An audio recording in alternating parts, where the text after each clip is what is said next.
I just want to ask you something actually from a EY perspective, nothing to do with Business Engage. My daughter's at We Think Code, and her, along with a few of the other students, are unable to get internships basically because of COVID. Not enough offices are open to actually take interns. Do you have any suggestions? Well, it's quite strange to hear that, is because even during COVID times, we've taken on our internship programs as well, and because we provide everything virtually these days. I actually don't know what to say because unfortunately, due to COVID, a lot of businesses had to adapt. Yeah. And it's surprising and quite scary to think that they're not taking any internships even during this time in it. But I think we could actually, well, maybe that's something we could actually look at and see, and it also depends on which field. I think it also is that has the influence of it. But maybe, Astrid, what we can do is we can actually chat then offline, and we can actually see from there, and maybe even it could actually be even a possibility, of coming up with a plan for other organizations actually. Yeah, because there's quite a few of them. I had a long chat with her last night, and so there are all these young kids doing their first year. So those that were, got in last year were kind of okay, well, 2019, because they've already been allocated to a company. So they'd already learned everything in the culture and what's expected. But now the ones like my daughter who's like first year, the companies are going, well, there are companies taking, but they're very few, and the spaces are limited because they've not done have people at the offices, which I do understand. Goodness, yeah. Yeah, so it's just, I just thought I'd ask because I know you guys have amazing programs and things. So it was just interesting just to see, but yes, I will connect with you offline. Fantastic. Thank you. Like that. Thank you. Wonderful. Well, thank you to everybody for joining us here this morning. I have asked wherever possible that you put your cameras on. We don't want to be speaking to little circles with just letters in. So please, wherever possible, if you don't feel happy to do, then we totally understand. But wherever possible, please put your cameras on. I'm going to hand over to Clayton from EY that's going to formally welcome you here this morning, introduce you to the topic and the guest speaker here this morning, and yeah, Clayton, over to you. Thank you so much, Colleen, and thank you everybody for joining this morning. We are truly excited to be part of this. I can see Georgia is sitting there from EY. She's a little nervous, I'm sure, but you know what? She's absolutely fabulous, and I know that I can't wait to actually hear her speak again. I did have the privilege of attending this talk with her in a previous session here at EY. So from my side, I'm Clayton. I am the Africa D&I Engagement Officer for Ernst & Young, and it gives me great pleasure to welcome our guest speaker today, who is part of the EY family. And Georgia serves in the Robotics Process Automation team here at EY as a senior manager, and is very keen and has a wonderful passion for technology, but actually she also has a passion for people and delivering wonderful messages here within our organization. She has been truly instrumental in piloting the EDGE program, which is a program internally here at EY, where it focused on the women of the consulting service line, and whereby we have monthly masterclasses to help women not only learn network exchange, and it's actually also a spin-off of our Africa Women's Network here at EY. So with that said, sit back, enjoy, and thank you so much, Georgia, for being part of the session and presenting to us. The topic for this morning is the power of language. So thank you. Thanks, Clayton, and I'm so sorry, but there's like the last minute of my wash cycle that's going on, and I'm like, I knew this would happen. I'm sure you can hear it. But just to introduce myself, thank you. Great introduction. Thank you, Clayton. Sorry. Sorry, anybody who's not speaking, please mute. We asked for cameras on, not mics on. So if you can just mute while George is speaking. Thanks. Cool. I'm just waiting. This literally just 1 minute left. Okay, my this cycle is finished. So yeah, thank you, Clayton, for that introduction. Yeah, I do. You know, I didn't know how better to introduce myself. I am at EY. I'm a senior manager in the robotics process automation. I really do have a passion for technology, but also, as Clayton said, for people, and more than that. I've often had I've had a long-standing interest in understanding what makes people tick, and really understanding the human psyche and like how the mind works. You know, what motivates people, how people behave. I really have. It really gets me curious. I'm very curious about that, and that really encouraged me to study. You know, not that I made a career of it, but I did study a little bit about, you know, I study a lot about psychology in my spare time. So it's a lot of self-study, self-certification. So the material I bring to you today is really, you know, it's research material. It's not something that I've just put together. And I'm just going to present it to you as I did present it to the Edge platform, the network that we have at EY. And yeah, so without further ado, let me just kick off with sharing my slides. I am also going to break out into a video at the end. Okay, great. So yes, the topic is the power of language, but also just spinning that around, it's also about the language of power. You know, just with our language, we are, I think what I really want to achieve today, I'll be excited if I can, I'll check with you. If I can really create an awareness with you today to bring your mind to understand, hello? Yeah, to understand that you are actually very influential with how you speak. So a checking question that I want to have, and I mean, just whoever, I can't really see the screen, but please don't even worry to put hands, just throw the answers around. But how have words spoken built you or broken you? I'd really be curious to know if anyone has had an experience where they have fundamentally, like even at a young age, heard words that made or broke them. Anyone brave enough to share?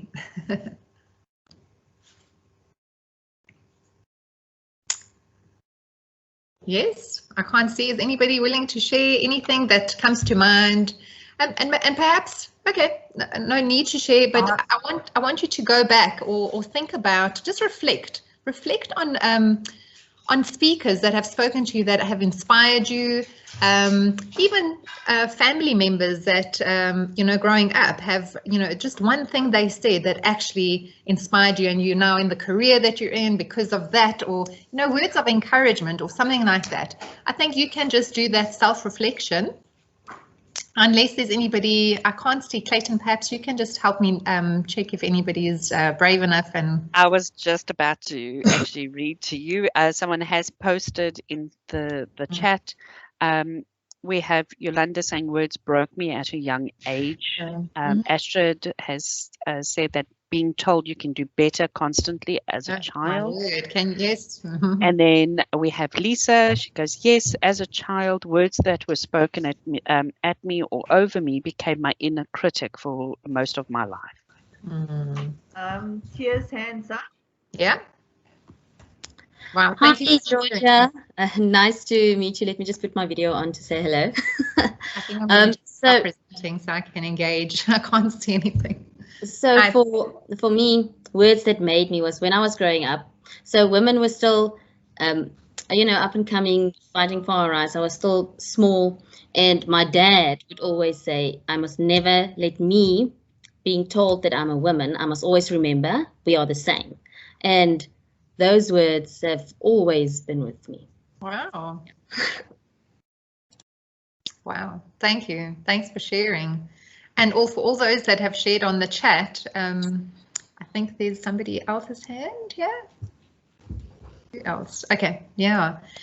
Absolutely, so profound, you know, and sometimes we may forget the source of where our motivation or something that has our inner critic, as we mentioned, we wonder where that's so, and we may forget, but you know, you may trace back and you will find that somewhere along the line words were spoken. And today what I really want to show you is how it happens, and how you can be a little bit more watchful about how you are being received, what words you're speaking, and also how to, yeah, and how you can use words intentionally to help others or those around you, your family members. And this isn't just for work, it's really something that is, it's, you know, it's gifts today for your entire life. You're going to take them home with you. They reach everywhere. Okay, so let's get back to the presentation. Right, so part of the studies that I participated in and I certified is something called neuro-linguistic programming, and I'm just going to tell you a little bit about it. So I'm just going to put up the pictures, and I'm not going to show all the text because I don't want you to be reading. But neuro-linguistic programming is simply defined as it's broken up into neuro, linguistic, and programming. So let's break it up. So the neuro part of this this term, it really refers to your 5 senses. Now, when you are listening to people, taking in language, or making meaning of something that somebody is speaking, you really have 5 senses. Or whenever you have, whenever you are interpreting something, you are only using your 5 senses to make sense of what you are receiving. So you'll either see somebody, you'll observe body language, you'll hear something, you may smell something that. So, you know, I don't know if you remember, like coming home to cookies being baked. That is something that also your senses take in. They're just so useful to us because it's input. It's input into our brain. Okay, so our brain is really like a computer, and the only way it can get input is through the 5 senses. So those different senses lock in as memories, and we make meaning out of those. So maybe you will remember that cookie or biscuit smell, and it may have brought you a sense of comfort. That gets locked, okay? But the input is really through the 5 senses. The linguistic part is what meaning we are making out of the input. So when that cookie smell could very well mean something else to somebody else. Maybe it would be a bad memory, or you know, it's unlikely, you know, cookies to be a negative memory. But anyway, basically the linguistic part is the language that we use and the meaning we associate. Okay, so we can use a word and we might attach a different meaning to that word. So linguistic is the language spoken, actual language spoken, and the meaning that we associate to either those sensory inputs or to actually the words we hear. And finally, programming is the hard-coded message that we actually park for a lifetime in our subconscious, okay? And that's literally like a database, and it codes it. Now, in the study of neuro-linguistic programming, we're actually able to decode or debug any hard, fixed, hardwired coding. So for all those brave souls that shared in the chat today and in the opening discussion, you know, words that were spoken to you and weren't positive or created some ill feeling within you, those might eventually over many years form triggers, and those feelings and you know, those can be triggered, and it really is something for you to understand that they can be decoded. You can actually do something to debug or rewire, and you know, unfortunately the brain, the way it works is that it has neural networks. It's like neural paths, and that coding, the longer and longer you follow that pattern, the deeper the ingrained way of thinking becomes. So you can really deeply ingrain a way of thinking, a thought, a meaning that you've associated, and it can be years later that somebody says, well, you know, why don't you swim? But actually you've been told all your life you cannot, or you'll never be good at swimming, or something like that, and you might not really know why you don't feel confident in a particular. I'm just giving an example, but that if we start creating different, just even like a little millimeter away, or it will create a different tangent, and you can actually create new neural paths. So that's really just the study of neurolinguistic programming, but it really, so here I'm just summarizing, you know, what each I've just unpacked with you, and the programming, yeah. So, and I've said there at the end, personal programs can be decoded, recoded, updated, deleted. Perhaps you don't want to throw the entire program away. You can actually just tweak a little element of it, and just understand that some thoughts or some hardwiring doesn't serve you anymore today. Okay. Yeah, let's move on. So the two objectives that I want to achieve today, and the main purpose of this this talk today, is really to understand the use of language to empower and build ourselves and others. So I really need you to understand there's two. I don't want you to walk away with just one or the other. I want you to remember. I want you to walk away understanding how you can use language better for yourself and for others. And when I talk about yourself, I'm talking about self-talk, okay? We're often in a pattern of negative self-talk. And I often feel that we're kinder to others than we are to ourselves. If you just stop and think to yourself, how often, you know, if you take the words that you speak to yourself and actually threw them at somebody else or a friend, you would be quite shocked, and you would probably be so surprised that you would never ever speak to a friend like that ever in a million years, and yet we speak to ourselves like that. So we're going to like just be a little bit more vigilant about how we're talking to ourselves and others. And then lastly, I'm going to teach you a little bit about, and this is it's a little bit fun, about how to use the language to actually influence. Okay.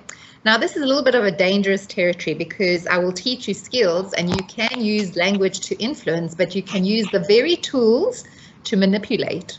Okay, so I'm going to leave it to you and your conscience on how you are going to use the tools. I trust that we're all here for the betterment of our neighbor and our community. So, you know, I would like to teach you the tools just to help you be more influential and direct. When you use language, you actually consciously directing it so that you get a positive outcome, whether it is to break down barriers of communication with somebody, or you know, to encourage something in a positive way. So I think you're going to go home with good takeaways. Yeah, so let's kick off.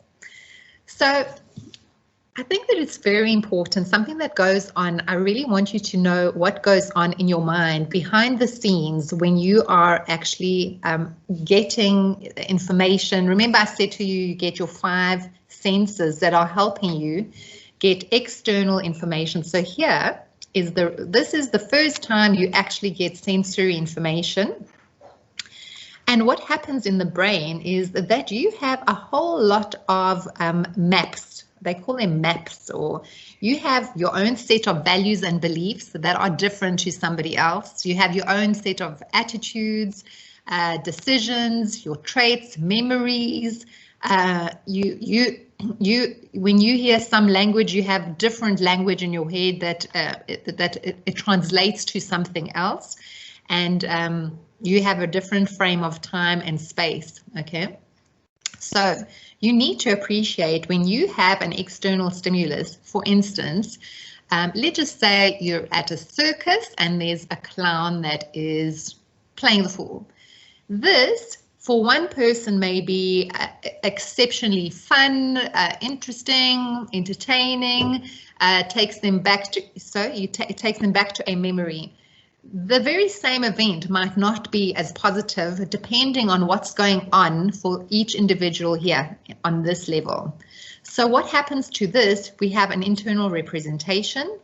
It affects our state. So you can either be, okay, I'm comfortable with this, or I'm not really comfortable with this at all. You might even have a state that you don't understand. If this has been quite traumatic in some way, you might not be able to access this. You might, if not very traumatic, you might be able to access this quite easily, okay? And say, oh, I know why I don't like spinach. It's because my mother just forced it down my throat, you know, whatever. Or, okay, you understand. So state, so your internal representation or the meaning you've made out of what you've just seen, heard, smelt, tasted, it will bring you to a state. And sorry, you know, I'm bringing in, you know, like I'm making a lot of reference to anchors. So like you might, I don't know if you've all experienced smelling a fragrance that you haven't smelled for many years, and then suddenly years later you smell that fragrance again and you go, oh my word, this is taking me straight back to my matric dance. Or that's what happens. That's how powerful what's going on here. Your memories, your value or your attitudes or your sentiments here, very, very, very powerful. And you make the internal representation. That smell might make you feel fantastic, or it might make you feel, didn't have a great time, brings back bad memories, something like that. The state might make you change your physiology. So you might actually physically, you might physically show that, oh, okay, yeah, I remember that time. And maybe physiologically you actually turn inwards, or you might actually be excited, but actually your eyes, your body language actually reveals your state. Your body language is very telling. And often NLP or neuro-linguistic programming practitioners are able to very quickly tap into or able to see, not see, but are able to get a glimpse of what's going on internally here just by physiology, just by eyes, irises, heat, temperature, you know, movements. They're very good at telling what's going on for a person. And then your state physiology affects your behavior. So you might just suddenly decide, you know what, I'm just irritable, and that's it. So the people, however, external people will just see, here's an external event, and then they just see your behavior. They don't actually see what's going on here. And this is, you know, now that I'm talking about it, it's very similar, you know, that iceberg theory where people just see what's going on the outside, but actually don't know what's going on under the surface. So this is also very closely related to the CBT model, the cognitive behavioral therapy model, where the premise is that thoughts affect your feelings and they affect your behavior, and so forth. The cycle continues, and the premise is that if you change your thoughts, changing thoughts can actually change feelings and can actually change your behavior. Okay, so in daily language, the following occurs quite frequently. Okay, so this is something so important that I'm going to slow down talk. You're going to start thinking, oh, did I delete something? So in daily, what happens is there are deletions, generalizations, and distortions. Now, I want you to be conscious of what you may be deleting when you're talking, but also listen out to when people are talking, how much stuff they are deleting. And again, generalizing and distorting. When I'm going to give you some examples of each of these now, and you will see how fascinating as human beings, how fascinating we are as human beings, because we talk, we actually talk a lot, right? We talk a lot, and we fall into these patterns of deletions. And I'm actually going to stop and ask you, as I'm going through them, just try and see if any examples come to mind that have occurred for you. So it's important to elicit missing information, okay, when listening to somebody or when you're actually delivering. So let's give examples of deletions. This is quite often people say, patience is a virtue, or they say this, you know, people often say they say, and why is this a deletion? Because the listener might have the courage to say, who says? Who's they? Who's they? You know, it's a vast deletion, because oftentimes people can just rely on they say. They say we should, you know, they say that, I can't think of anything of what people say right now. But, you know, fortune favors the brave or something like that. And you actually, if you are a detailed person, you might say, hey, wait a minute, you're giving me something that I must just accept for face value, but actually who's they? And why are we listening to them? Is that true? Can you see how people just give you information and we just take it, and we just take it as truth? And we really need to be a little bit more inquiring and more analytical, like who's they? And am I really going, like, you need to be a guardian of your mind when people are talking to you, okay? So then also, I feel so bad. You need to say, when somebody is talking about, like, you need to actually investigate. I feel so bad about what? What specifically? What really? Because when questioning somebody, you might just discern that it's not a really big thing to be feeling bad about, or actually it's not a valid thing to be feeling bad about. So when people just say, I feel so bad, like, have the courage to interrogate a little bit more, like, about what? About what specifically? Is it really something to feel bad about? You know, people just we just talk, but we really need to be a little bit more discerning about what we actually take on as important or as real or as true. And deletions, another deletion is things are better now than when before, you know. So it's again just interrogating a little bit more detail. Okay, let's talk a little about generalizations. My boss never gives me credit. Okay, so whenever somebody talks about never, always, no one, everybody, those are vast generalizations, because if you also interrogate, you need to say, always? Really? Is it really always, or never, and never compliment you? So these are very telling. Often people go to generalizations, and if you give them at least 3 examples of when that didn't happen, it actually diffuses that generalization. And it's so good to do that when somebody is in a victim mode. You know, oftentimes you'll have a friend that, he never does this for me. And then if you really, you know, interrogate that, didn't he do this the last time? Didn't he also do that? Then you actually are diluting or weakening the position of the generalization. Also, when not really generalization, but this is more I must, I shouldn't, I can't. It's almost like something related to accountability. We often feel responsible and we say I must, I should. These things we also need to question people's, because must and should are very related to people's beliefs. Like I should go visit my mother-in-law. You know, should you really? What happens if you don't? You know, and just with language, you can actually reveal what your beliefs are, your attitudes, and your values. And often where maybe you're stuck on something that you could actually relieve yourself from, you know, that you don't really need to be stuck on, oh, I must do this, or I should do this. Sometimes you're actually burdening yourself. So these are good red flags for yourself. So I want you to just listen to yourself always when you're saying, you know, I never do, or somebody, no one cares for me, I should do this, or then my document has corrections. I am bad with documentation. So there is a inference.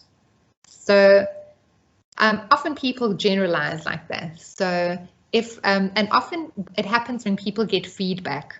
So I don't know if you like, I know feedback is hard for people, that like the criticism, or that, you know, we call it feedback. But if somebody critiques your work and says, you know what, you get your work back and it's got a whole lot of red edits.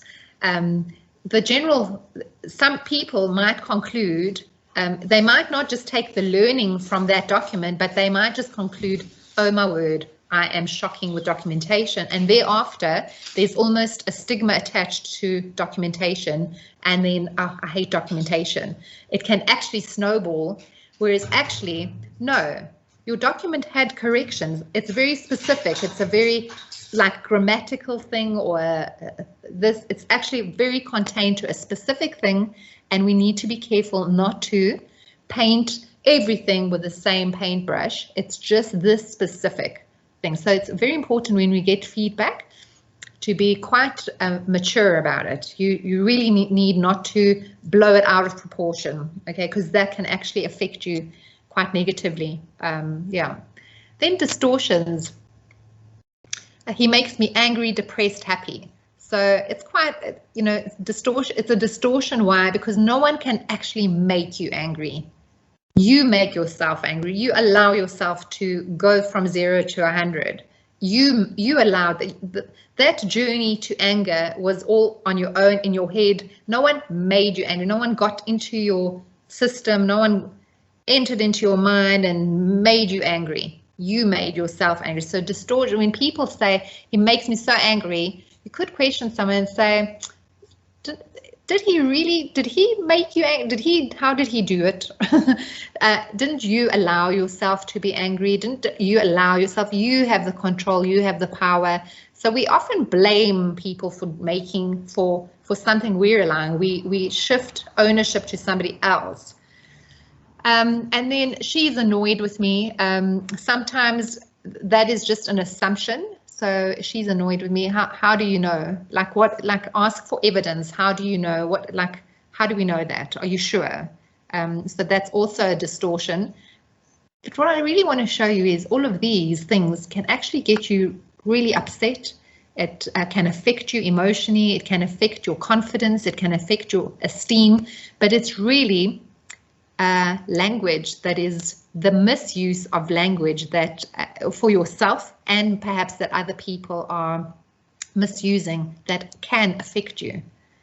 So if you're just a little bit vigilant about these fundamental language errors, you could actually just slow down. It requires a little bit of analysis to say, hey, wait, is my thinking right about this? Okay, the next one, if you cared for me, you would know what I wanted. Often we hear that sometimes, and that is a cardinal error of mind reading. We want people to mind read what, if they cared for us, you would know.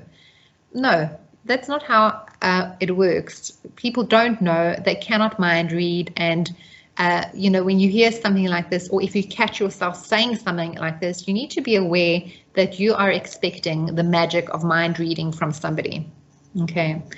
My boss did not greet me, so he's unhappy with my work. So that's also a very, it's unrealistic kind of association, or it is a distortion. You know, one thing doesn't, it's a cause effect that doesn't, an unrealistic cause and effect. My boss did not greet me, so he's unhappy with my work. So he must be upset with me. You know, it could be a whole lot of other things. So these are things, as I've said, you know, it's you really need to, in a way, start training yourself to pick up with your ear, to pick it up in yourself when you're talking, pick it up in others. And, you know, I think it's great to share this learning with maybe your family members so that you can also ask them to, next time I say you never do this or you always do, like tell them to red flag you so that you can see when you're making the errors. So I think I just want to stop now and ask, has anybody experienced this? Do you catch yourself talking like this? Do you hear others speaking in this language? And can you hear how hard some of this language is? How our inferences from one to the other, how hard it can be on us, and how at the end of the day, I mean, we're talking a lot. Who knows how many distortions, deletions, and generalizations we've made, and we end up having had a hard day because actually you're taking in quite a lot of stuff that you're not actually filtering. You're not being the guardian of what's coming through. You're just taking it all in, and the net effect can actually be quite an impactful effect on your either your self-esteem, your self-worth, your confidence, and because it happens so quickly, and so you might not really be able to break it down to understand how did I get here. And worse is you might believe a lot of things that are being said, or you never do this. You know, you might just be, without being quite analytical, you might just believe that. Well, actually, you need for yourself to say, hey, wait, do I never do that? That's not true. Okay, so I don't know if anyone has any sharing. Does it just maybe, yep, I've got one hand up. Lucy? Yeah. Hi, Georgia, thank you. Okay, let me quickly put my camera on. Thank you for this. This is very valuable. So I definitely understand. I am a mind reader, or I think people read my mind a lot. So I'm definitely going to work on it. But the purpose of raising my hand is just a question, Georgia, where do you draw the line between arrogance? Now, this is in relation to self-talk, you know, with the intention to inspire and influence your community. Where do you actually, around self-talk, where do you draw the line between arrogance and actually genuine impartation?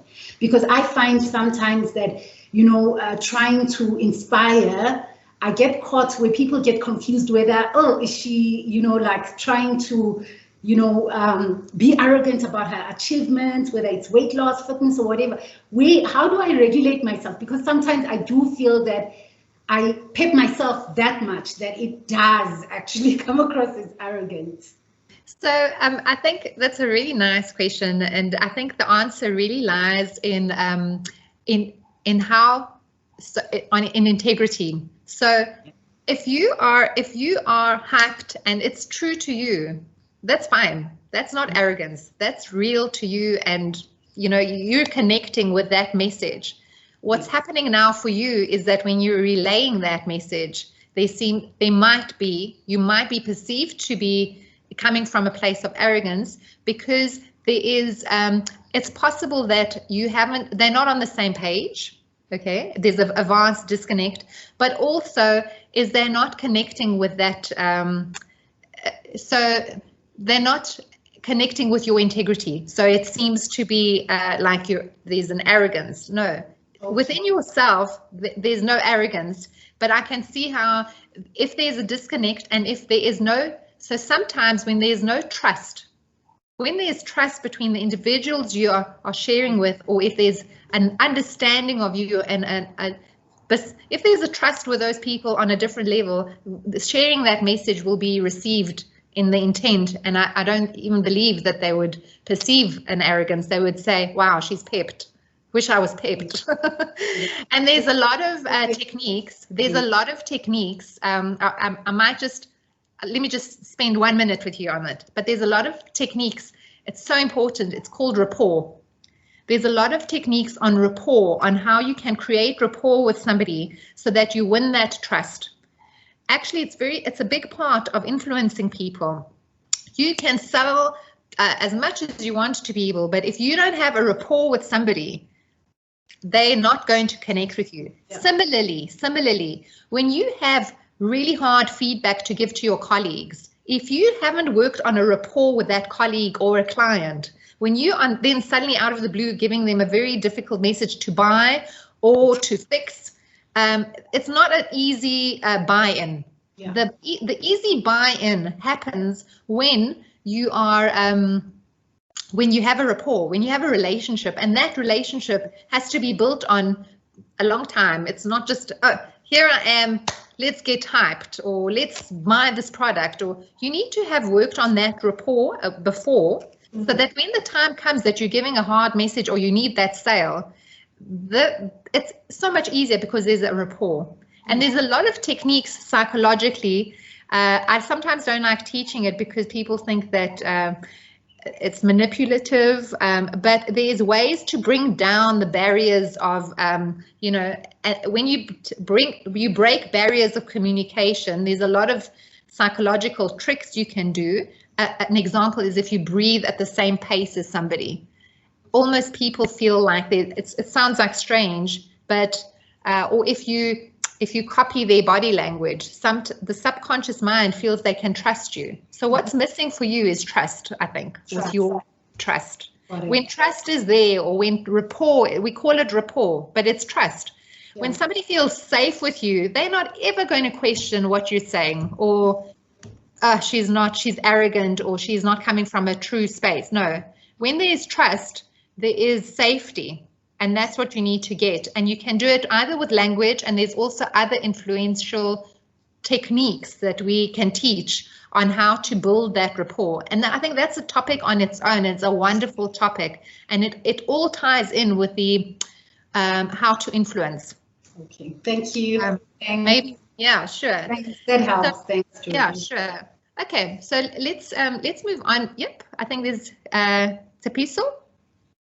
Oh no, I'm happy for you to move on. It's okay. Cool. Okay, cool. Let me take the slides back. Okay. Okay, so the subconscious mind, I've got a picture here of these children. Okay, the subconscious mind. Now, I need you to understand, when we talk to people, yes, we talk to them and they receive the message consciously, but often, as I said to you in the beginning, those words slip into the subconscious mind where we have meaning. You know, that's where the meaning is. The subconscious mind isn't as mature as the conscious mind. The subconscious mind is like a child. So I've got these little children here.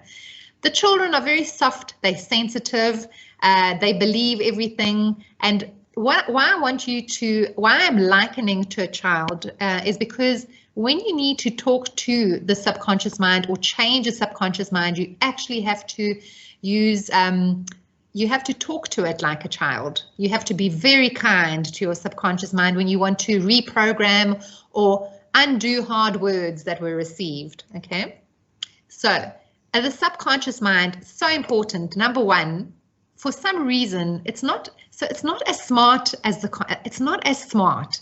So it cannot understand language. One thing that it cannot really understand at all is a negative instruction. So this has been also researched, and it sounds so strange, but the subconscious mind cannot understand the words don't, can't, or so when somebody tells you don't do something, the subconscious mind doesn't understand. It's almost like it doesn't understand the word don't. The subconscious mind hears the part after don't first, and then by the time it goes to fetch the don't do this, don't make a noise, the subconscious mind will first go to make a noise. It makes meaning out of making a noise. Oh, making a noise is bad.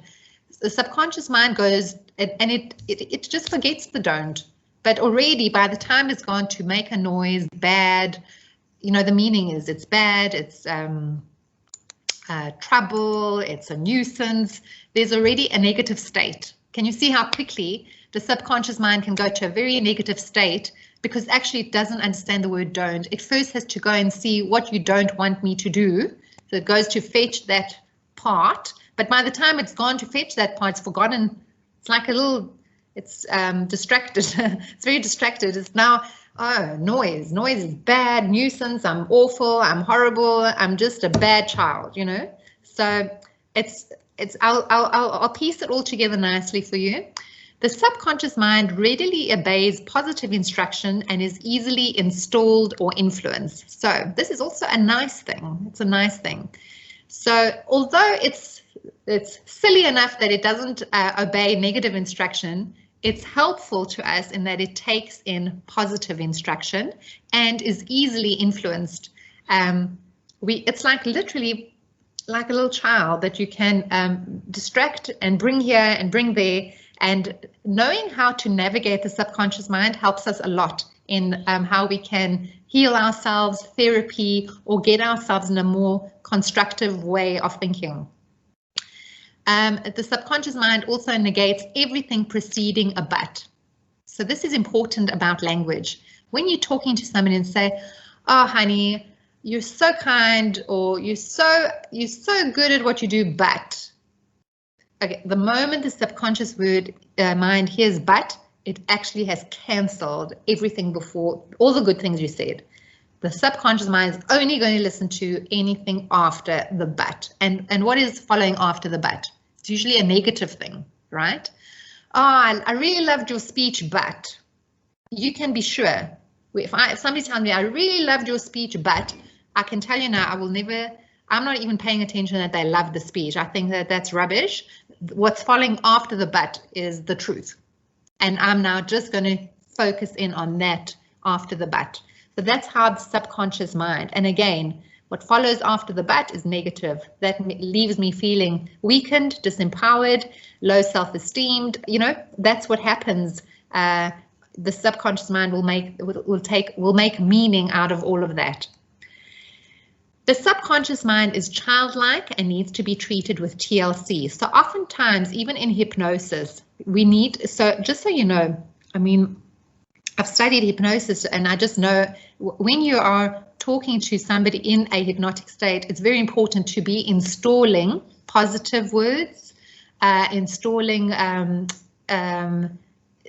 like talk to the subconscious mind in a very childlike and very kind manner. You know, you can never be punishing of the subconscious mind.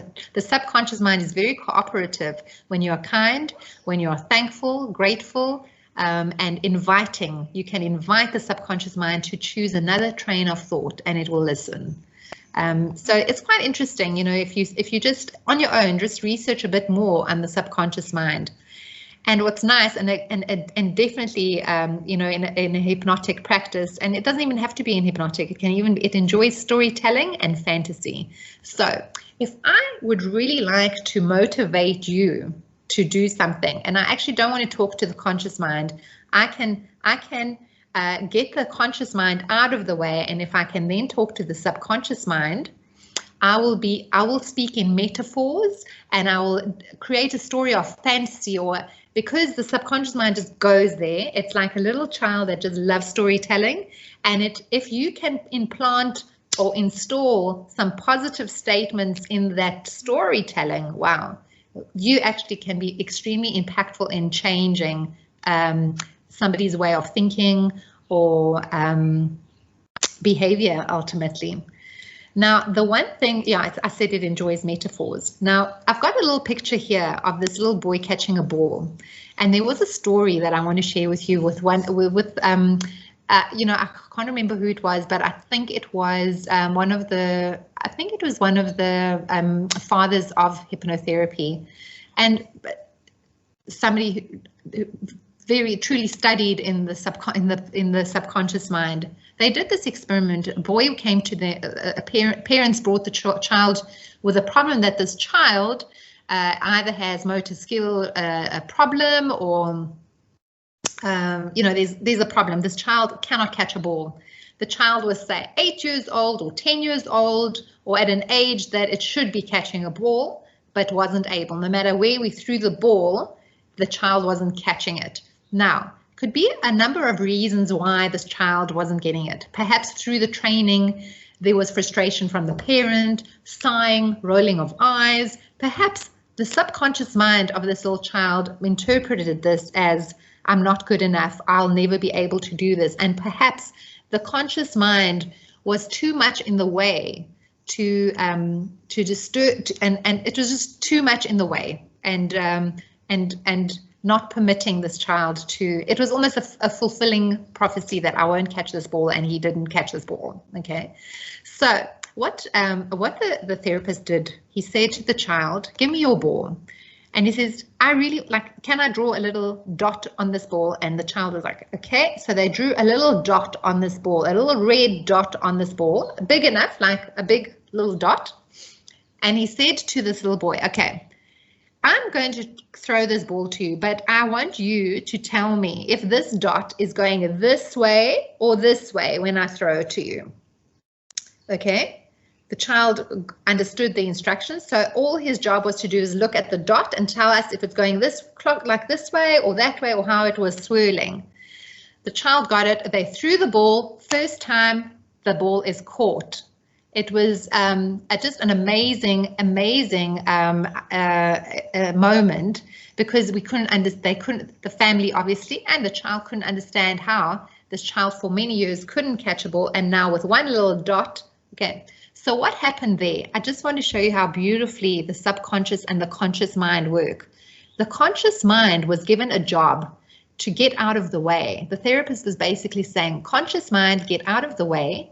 I'm going to give you a different job to do. And while you do that job, the subconscious mind, I'm going to tell the boy to catch the ball. So we're talking to the subconscious mind to catch the ball, and it was able. As long as we gave the conscious mind something else to do, it wasn't telling the subconscious mind, you can't do this, you can't do this, you can't do this. And that is just a phenomenal example. And I just want to pause and think for you, just reflect on where is this happening in your life? Where is your language stopping you from doing something? And where is your conscious mind in the way that you actually need to get it out of the way, because you actually can do. You can achieve, you can do, you just have a program running in the conscious mind that needs to be distracted or stopped or edited. Okay, I'm not sure if anyone has anything, if you can relate, if there's a story, or if you want to share if that's happened to anyone before, or maybe I think that what would be nice is, you know what I'll do, I'll just say, no need to speak, no need to text or anything. Hands up if this is for you, put your yellow hands up to say, this means something to you. This actually, I can see this happening for me. I'm sure my conscious mind is actually affecting me. I can definitely put my hand up and say, sure, I can see the talk in my head where I'm sure if my conscious mind got out of the way, even when you try a new sport, I don't know if you've ever done 10-pin bowling. I know that, I don't know why, but I have anxiety about it. I will go there, and really we are with friends. I'm not to say my nieces aren't friends, but they're like 30 years younger than me, and there's nobody to compete with yet. When I'm there, I know what's going on in my head. Something is going on, and I know it's because athletically, I wasn't athletic as a child, so I'm now getting performance anxiety. Will I do this? How will I do? And I know that's the conscious mind in the way. So somewhere, and I'm sure a lot of sports people have a lot of this going on, and they have a lot of sports coaches that pump them up. And I think a lot of work is done on the conscious and the subconscious level to tennis players. Those games are really, you have to have your mind with you have to be on top of your game, literally, mentally. If you have something going on in your mind that is, it's going to throw you off, it's going to affect your game. Okay, all right, let's put all our hands down. Unless you have a question, then you can leave or put your hand back up. So I'm going to just assume that Tsepiso, do you have, no, Tsepiso's gone again. Okay, I don't know who, I can't see all these hands. Okay, all the hands are down, great. Okay, let me continue with my presentation. Okay, I really like the story of this child. It's just such a great illustration of how powerful the subconscious mind is. Okay, let's talk about installing. So, can you see when that child was following, when the conscious mind was out of the way, we were able to tell the child catch the ball, and we're installing an instruction. And we're installing it in a positive way. When a conscious mind is out of the way, the subconscious mind is open to receive instruction. And just as we installed an instruction to the child to catch a ball, so are we able to install a positive message to our colleagues, to our children, to our husbands and wives. We're able to install an instruction or a positive message, but also know that we can do a negative message as well. So here I'm going to give you some ideas as to prevent you or be more vigilant when you are installing a negative instruction. The best way for me to do it is to help you with examples, okay? So look at these examples, and I want you to just Tell me how these make you feel. When somebody tells you, don't take this the wrong way, how many of you will take it the wrong way? Hands up. Let's do hands up. 100%, okay? Can you see what happens? The subconscious mind doesn't hear the word don't. Doesn't hear it. It almost only hears the red pit. Take it the wrong way. Whenever says to me, Georgia, listen, don't take this the wrong way. It's like there's no other possible way that I will take it. Okay, yeah. Okay, cool. So just let's take our hands off. I want to see how is it possible that I am going, okay, I know I'm going to share my screen and I just want to minimize it. Just hold on. That's how I'm going to do it. Check. Let me share my screen again. Can you see my screen now? That is. No, we can't. Okay, so let's stop sharing. Share content. I just want to be able to see you as well. So what I'm going to do is I'm going to reduce my screen like that. And I don't know how to see you as well. Anyway, okay, let me just forego that. Okay, so when we say don't take this the wrong way, it's almost impossible, okay? But look at this, a different way of saying this to somebody. So when you are going to tell somebody something, don't take this, it's not a useful way to talk, okay? And this is where I'm telling you the language, the power of language. Look at a different way. You can say, I'm curious how you will respond. Can you see a very different emotional response to the second line? It's not exactly the same as the first line. And such a different way of positioning it creates a different emotional response in somebody else. Now, when you are talking to somebody, you need to be aware that you're actually taking them on an emotional journey. The same way anybody talking to you is taking you on an emotional journey, that is how you must understand your words can you're taking somebody by the hand to a bad place, or you're taking somebody by the hand to an easy place, okay? If anything, take people to an easy place, not a hard place, or even the word hard. Triggers like, oh, hard, I don't want to be in a hard place, okay? These are words that are, I'm hoping you're getting the sense of, even now as we're speaking, how words are very emotive. Let's take another example. I have to tell you something, but please don't panic. Everything is okay. It's quite like, again, I can't see, but I'm almost sure that this isn't going to be easy for any, please don't panic. If you're on the phone, say to your husband, listen, I have to tell you something, but please don't panic. I can assure you, you've achieved only one thing. Again, because the subconscious mind doesn't understand the word don't. For it to understand what you don't want it to do, it first has to go and understand what panic means so that I don't do it. By the time it's got to panic, it's like, oh my word, they don't want me to panic. Like I'm already in panic. Can you see? You've taken, just with the word, you've triggered an emotional response.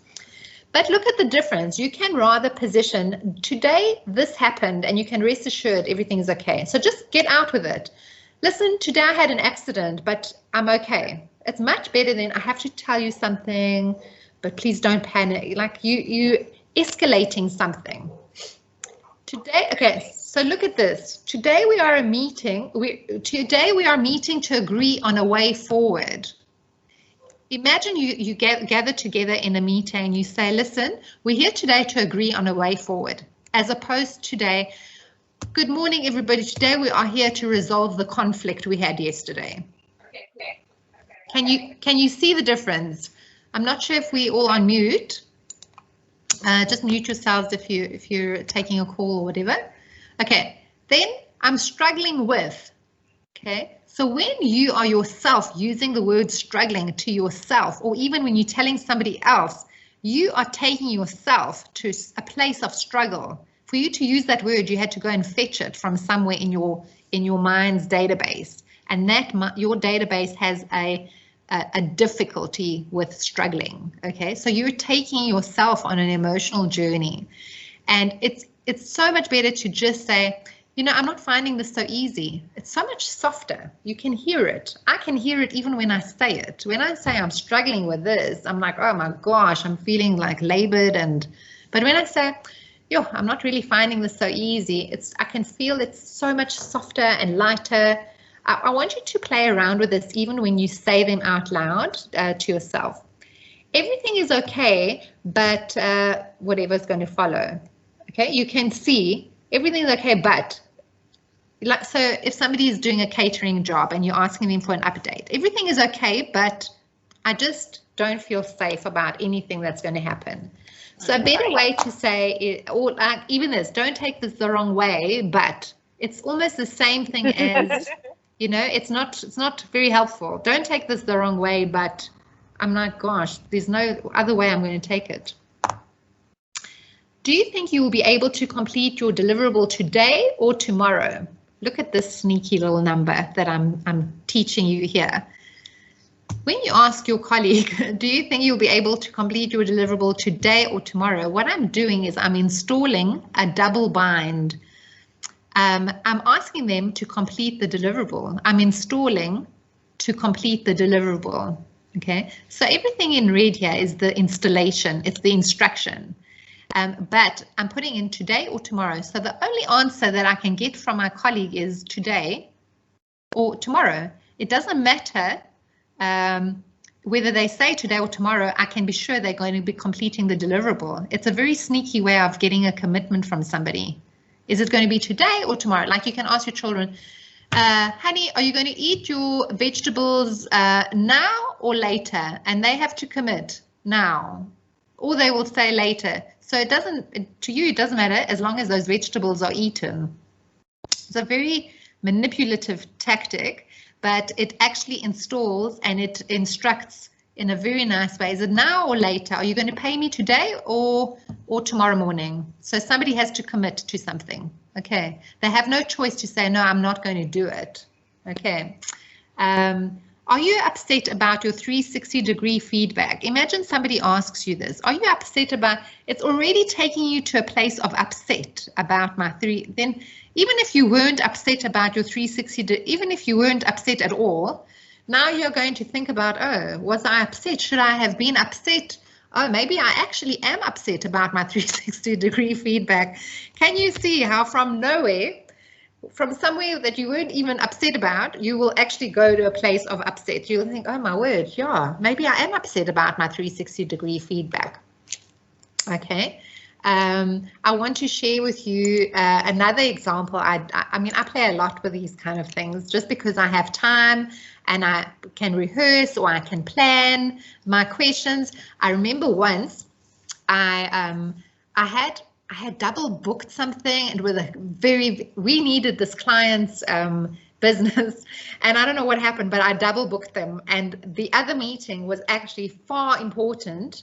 It was so difficult for us to choose which one, and I needed to ask the client that we really, really needed their business to reschedule, and it was a bit cheeky. We want the business, we're scheduling the meeting, and I felt, wow, I'm being so cheeky to reschedule this and ask them to shift it for me. But I thought about what is the best way to get a positive buy-in, and all I had is a telephone, so you can't really be influential. I didn't have an established rapport with the client. I didn't have a receptionist that I was buddies with to do me the favor. I literally had only my words that were going to help me out here.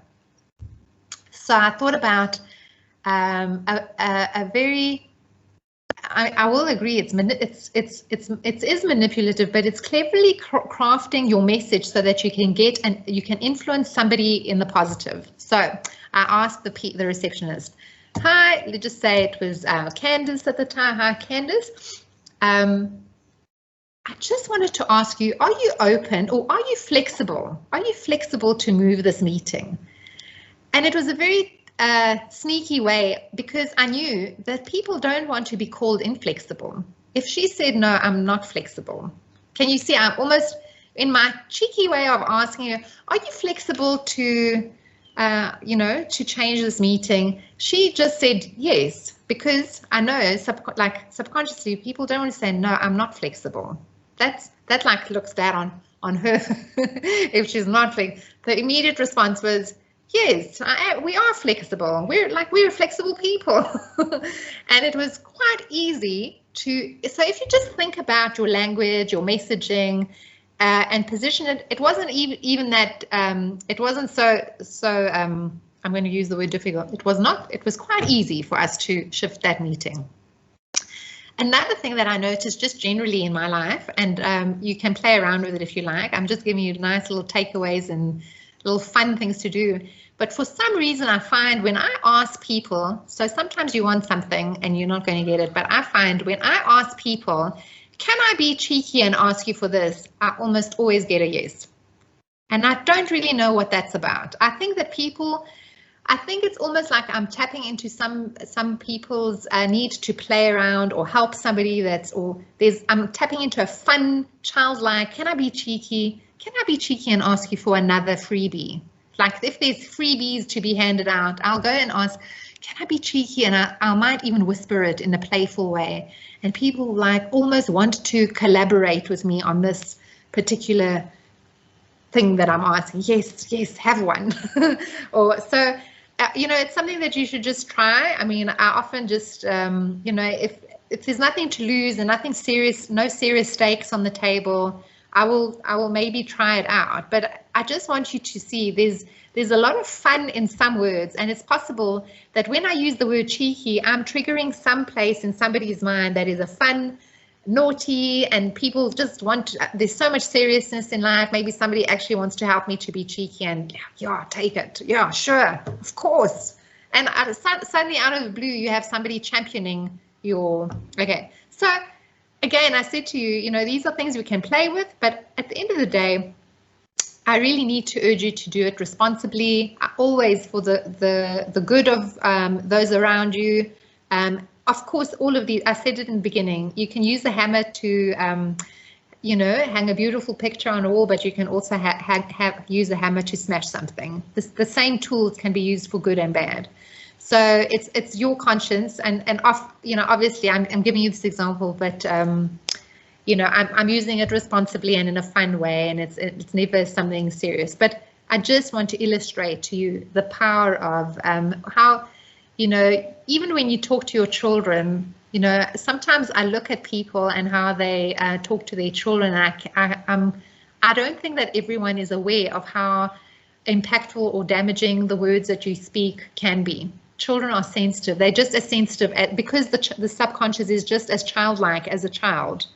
They take it, and children are also just as susceptible to positive words. I did this training course to friends, and I remember one friend telling me the nursery school teacher asked her, what has she changed? What has she changed at home? And she couldn't think of anything they did differently, except they started using positive words. So they stopped moaning at, don't do this, don't do this, don't do that. That off hammering a child, don't, or yeah, do this better. Or the messaging was very hard, I guess. And she started changing the words to say, Rania, have you thought about doing this way? This way yields this benefit or something. She just completely started not telling her how bad or how how negative what she's doing. You can affect a self-esteem and a confidence just by just softening the language and saying, have you thought about doing this? Another thing that I learned recently, and I'm just going to share it with you. I learned that when you want to, with children specifically, and this children or adults or colleagues, everyone needs to be acknowledged and given affirmation. Make no mistake, adults are also very young at heart. They want to be acknowledged. We're all after affirmation and validation. Be sure of that. I read somewhere that when you tell your child, I am so proud of you, it's so different to asking the child, aren't you proud of yourself? Look at the difference. I'm so proud of you makes a child anchored in your happiness and validation. So it will constantly work for your validation and I am so proud of you. In that instant, the child will feel, wow, mom is so proud of me, and they will always work for external validation. Whereas when you tell your child or even your colleagues, say, oh, my word, aren't you proud of yourself?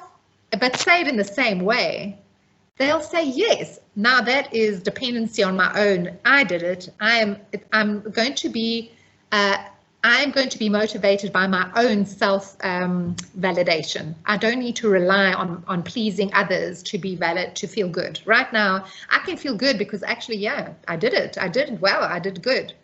So also interesting, there's so many little different things that we can contemplate in terms of when we're speaking, what are we doing for somebody emotionally? Okay, right. I'd love to have some discussion, and I've got one little video, but let's see how many more slides I've got. Okay. Okay. So impact in the workplace. Let's take it back to the workplace. So emails can often be written in a negative. You can inadvertently write something to a client or to your colleagues or to your line manager that you might not be getting the most out of your emails or your responses to your emails just by the way you're positioning something.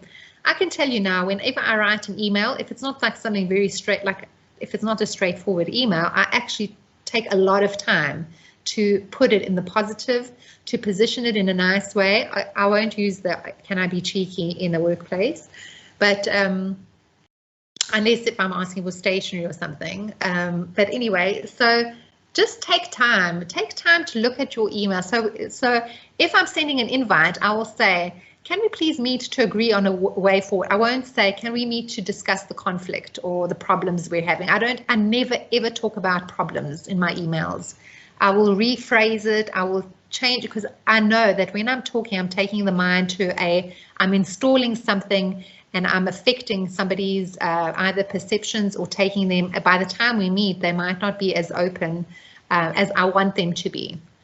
Installing negativity in the emails, providing feedback poorly. You can definitely provide feedback more positively.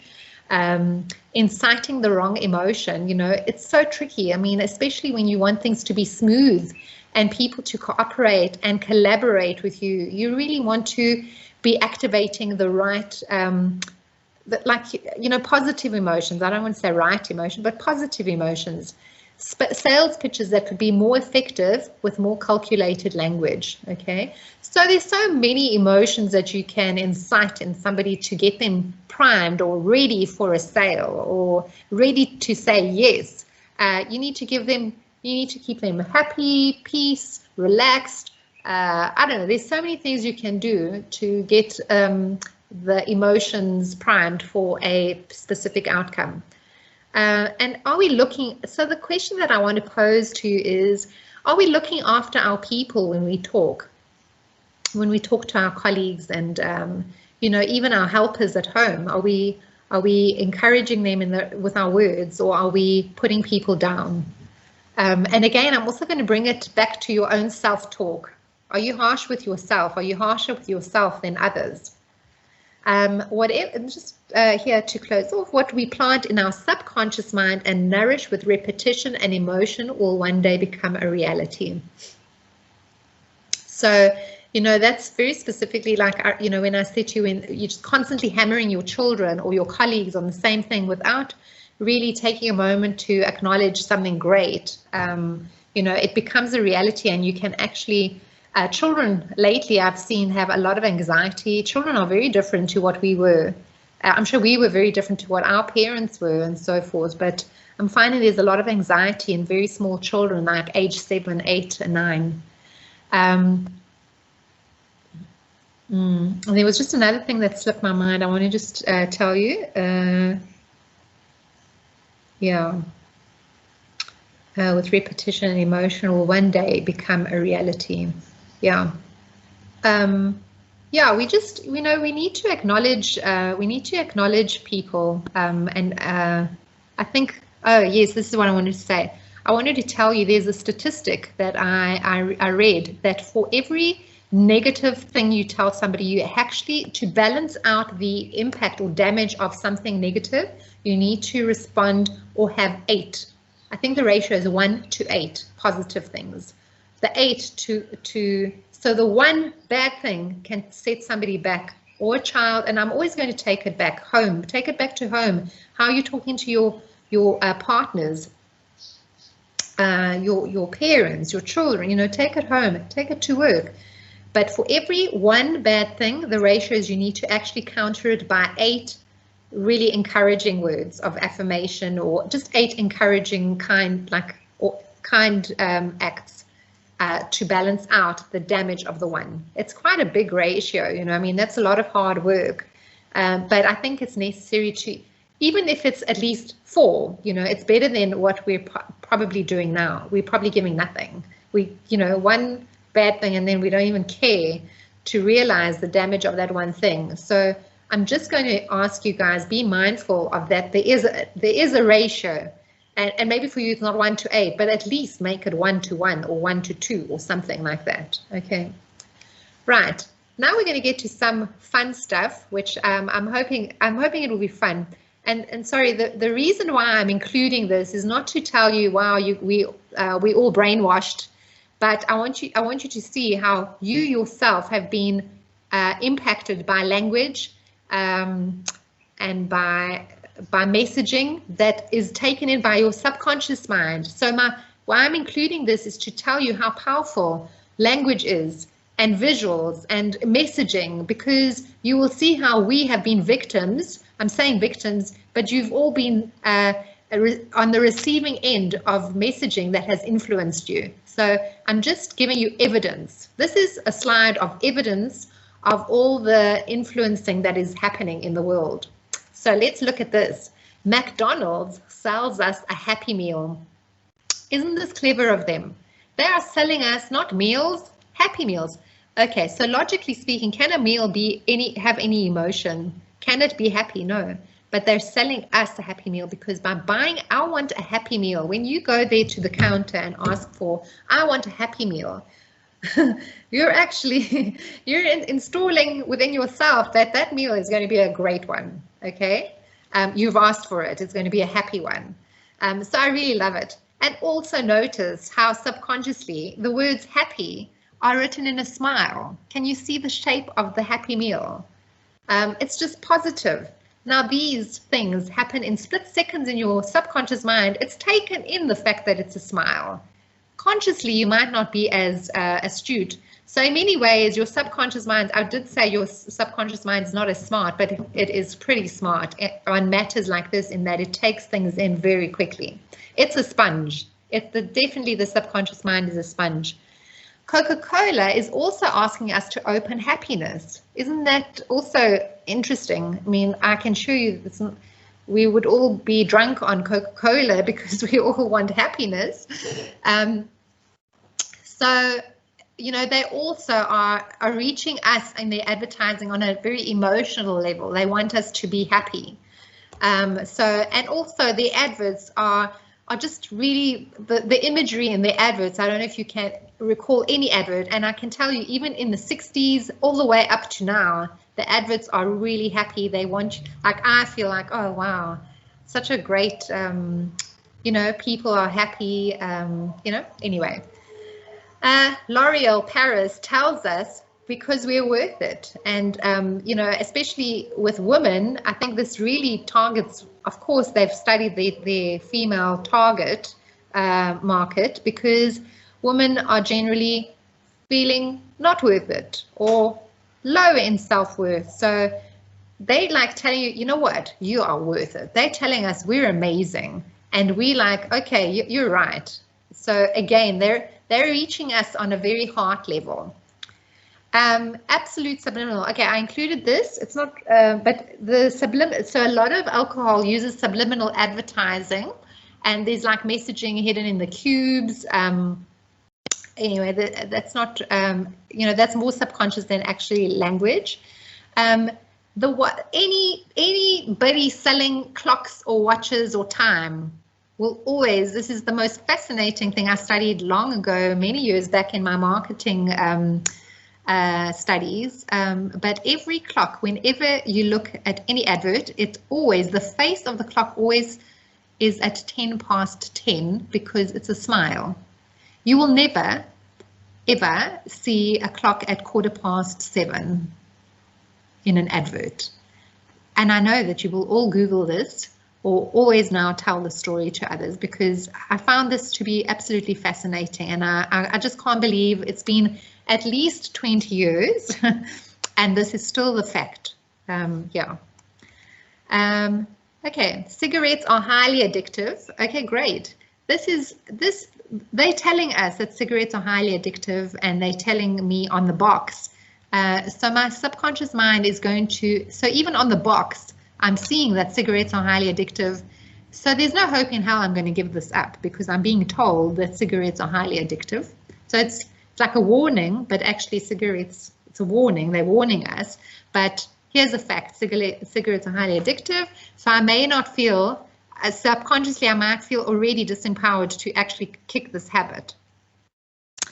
Keep calm and carry on walking. This has been something that became trendy in the last, I would say, 10 years or so, this poster. But actually this poster, I think it was in World War II, that the British government started posting these out on the streets. And it was a very clever use of positive language. They didn't say, don't panic.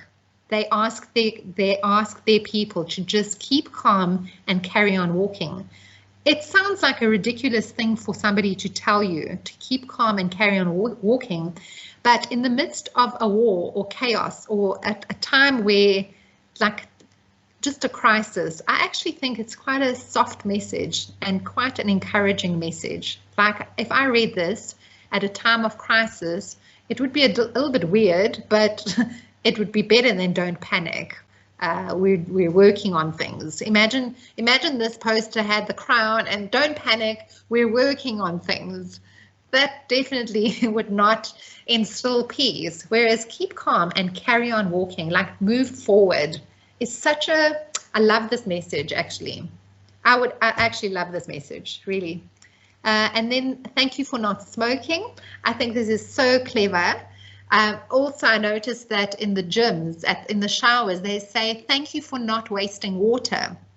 So they thank you. So whenever I read the thank you for not wasting water, I immediately think, oh my gosh, they've thanked me and I am wasting water. So I immediately start saving water. So it's such a, you know, I feel bad that they've already thanked me for something that I'm not doing. I better, like, there's some obligation that I then like, okay, no, I better do it.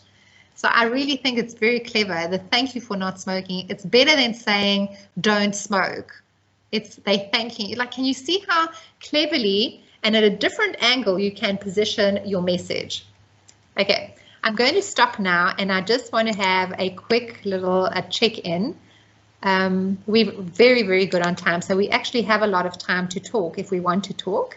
I've got like a 15-minute video. We can also unpack that, but up to now, what do you guys? Okay, there's hands up. So Paul, do you have Paul, Faith, and Madia? Are you guys asking questions or have something to share? Your hands are up, so maybe take them down if you.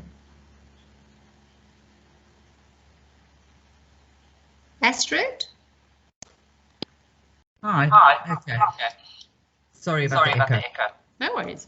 I remember, so I had probably negative language as a child, and as a parent, I made a very conscious choice with my daughters when they were little. If they did something that I didn't approve of or like, I used to say to them, I'm not mad at you, I love you, but I don't like what you did. Oh, yeah. So, you know, and it was a very conscious choice, because I was very aware of the very negative language, you know, that I'd experienced as a child. So a very conscious choice. And it's really interesting because they're now 17 and 20 and they are so secure in themselves. Sure. And it's really, really interesting, you know, to sort of watch that happen. That is amazing. Yeah. And, you know, it's good to also teach them amongst themselves how they talk to others. Sometimes I'm blown away that there's a lot of kindness amongst, you know, and care. Lots. I mean, how they talk to each other. I know, my 17-year-old says to me the other night, and it was quite ironic because it was on Women's Day. Yeah. And she said to me, she said, you know what, Mom? you're one of the strongest and most direct woman I know. You know, and it's quite funny because we sit there and we think, oh my God, have I got this covered? Am I doing it right? Blah, blah, blah. You know, we doubt. And the fact that somehow they see you differently. And I think that's the thing. We also don't always acknowledge and take on board how others see us, which is very different. I want to share with you guys something very interesting that I've been playing with, and this is as follows. I used to, prior to COVID, I used to drive, and I had an hour's drive to my client, and in that time, I noticed something very interesting about myself, and that is, I would think and talk to myself in my head. I had a lot of time. I had an hour to talk to myself. I should have rather done an audiobook, but anyway. So in this time, I realized that I actually talk very negatively to myself. And then I decided, you know what, I'm not going to do this anymore. So I decided I'm going to speak out loud. So I said, I'm going to speak out loud. And then I noticed that when I was speaking out loud to myself, I was so much kinder. It's almost like I never said one bad thing to myself. Yet when I'm quiet and I'm thinking internally in my head, it's like, my self-talk is, gosh, you could have done better there. Why didn't you think of that? Why didn't you, you know you could do that, but now you didn't do that. So that's what's going on if I'm quiet. But if I force myself to say these things out loud, I didn't talk like that. I actually was very encouraging to myself. I was like, gosh, Georgia, yeah, okay, it happened, but it's an opportunity to do better. Like suddenly, I was a friend to myself when I was talking out loud, and I don't know why. I'm quite curious about that, but I almost want to say to you guys, I mean, maybe I'm onto something quite big, but try it out, because it's almost like when you're hearing you out loud, you won't be as ugly as you are when you're just privately in your head talking to yourself so negatively. I just thought it was very interesting, and then I decided, okay, when I catch myself talking so badly to myself, I'm actually going to force myself to say it out loud, and then you will find yourself being a friend. Anyway, I just thought I must share it. I must include it in the slides, but I think it's a very interesting phenomenon. Anyway, you must try it out and see if it works for you.